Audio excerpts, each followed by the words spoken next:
This is my game Spotlight, and this is my presentation. High concept.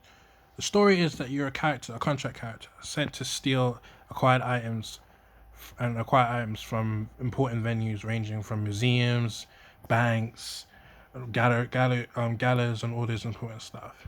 It's a third-person game, target audience for young adults, 16 and over. The character has a variety of skills to be able to use to acquire the item. He's a trained assassin, a trained thief, the best of the best. So you've been sent to acquire all these items all over the world in important venues without with skill and tact and so forth. In the beginning of the game, and also beginning of each level, the character disables the lights in the building. So it basically commenced the game. The lights are off, the game starts, and the character goes about trying to acquire the thing. Design pillars.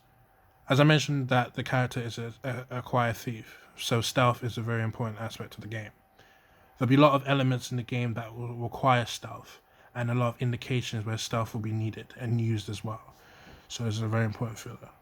And I also mentioned before that the character has a variety of skills, so I wanted to add sort of freedom of play. The character not only use stealth if that's not their forte, but also be very confrontational and knock out guards, assassinate guards if need to, or full on fight guards. Having all these things, I wanted the game to be as thrilling as possible. The lights off, setting the mood, using stealth, so you have to be very aware of your surroundings, and also being confrontational with guards, which is sort of you're not unstoppable. So one wrong move and it could basically spell your death. The game's not as linear as you start A to B. There'll be a lot of exploration needed to acquire the item. So the player will need to either get keys through locked doors or a map to see your surroundings, because from the beginning a map won't be available. You have to basically find these things yourself. Here's sort of a step by step of the game. In the beginning, the character goes to the building, blacks out the lights, begins the mission. Next, they browse around, see through keys, try to find important items, knock out guards over there. You can see, and then such item, like I said before, like a map. The character will then use this map to venture in deeper into the building and also know and find out where the item is so they can make their way. While making their way, the difficulty will start to increase. Near the important item, there'll be guards stationed there. So the player will need to use their wits and skill of choice to basically acquire the item. And then last but not least is acquiring that same item and being rewarded your money for the contract. This is a sort of basic flow of the game, in terms of UI and start menu and stuff. So straight away, start game, and from there you go to your pause menu. So you can see options, so you can use it for control, for audio, or you can simply quit the game, or you can go straight in game and start the game as well. There'll be an option to go to the store. So the game will have an in-game currency, so you'll be able to basically upgrade your character and buy stuff that basically strengthens your player and strengthens your character. It will automatically go there after the end of each level as well, and then click the next level and then start again the process. Onto the mechanics. The character has basic movements. The game is set on PC only, so you only use the keyboard controls such as A, S, D, W, or the directional arrows on the keyboard. Also having a jumping ability, so by using the space button, but the jumping is sort of dynamic, so it'll only be situational based. So if you reach sort of a crevice or a ledge where you can climb, that's when you can only use jump an ability, or you jump off something. You won't be able to jump all the time. Same thing with the crouch. The space button will sort of be the interactive button in these situations. I mentioned before that the game has an in-game currency, so gadgets will be purchased in-game as well through the store. How you get this money is that once you acquire the item, you'll be rewarded for the contract. But depending on how much money you get is how fast you complete it. There'll be a timer constantly shown in the game. If you finish the game quicker enough, the more reward money you get, rated in gold, bronze, and silver. And if you fail to get there while the timer runs out, then you finished. You'll be given an hour to complete the mission each time. I wanted the player to get as much reward as necessary for their efforts, relating to Fullerin's theory that the more the reward, the risk reward there is, the more the character will feel fulfilled and challenged as well. So they want to go back and play more. You'll be able to use, as I mentioned before, using gadgets, you'll be able to use control cameras and a lot of electronic devices around to visually see through places that you won't be able to see with your eyes alone. This will sort of add more skills to stealth and even for assassinations as well. But you won't be able to use this ability straight away, so you have to rely on more practical advantages like listening to footsteps and sounds.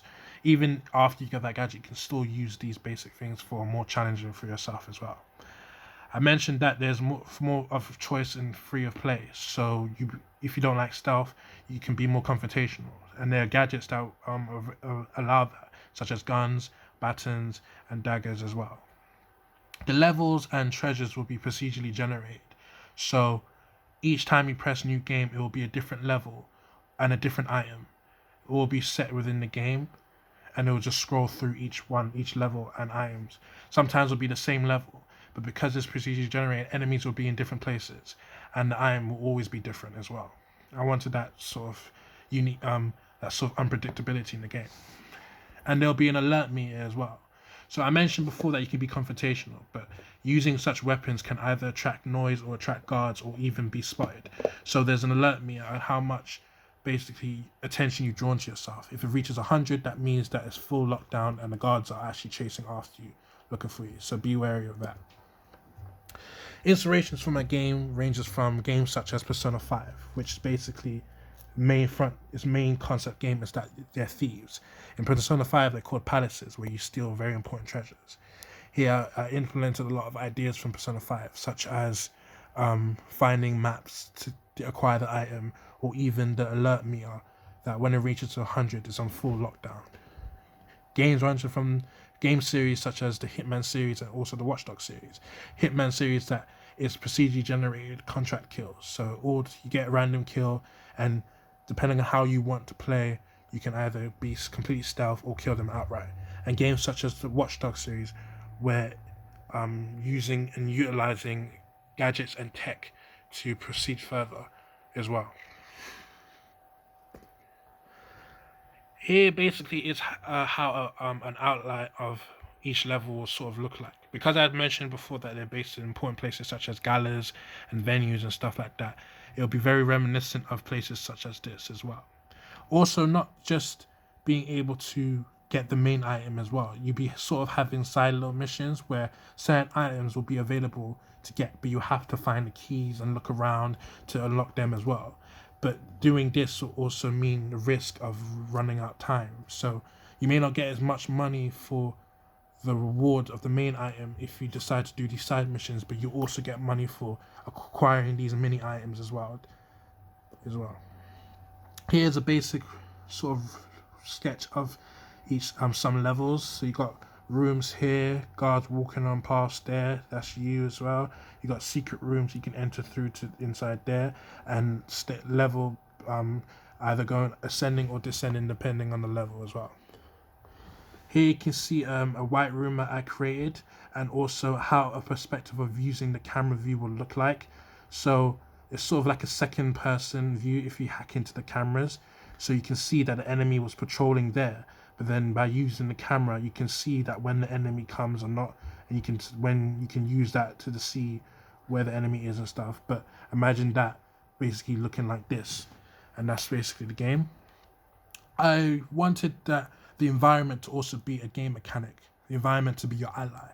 So looking at Kate Salem and Eric Zimmerman's rules of play as well, sort of had emphasized the fact of using sound, using lights, using your environment to be a game mechanic and an ally is also an important skill. I'm using Trello to keep schedule, basically keep me organized and thing. And I'll be using the Kanban methodology to do, done, and doing. So here got all the things I'll be doing with my UI, such that, and then doing and then finish done. And that's my game.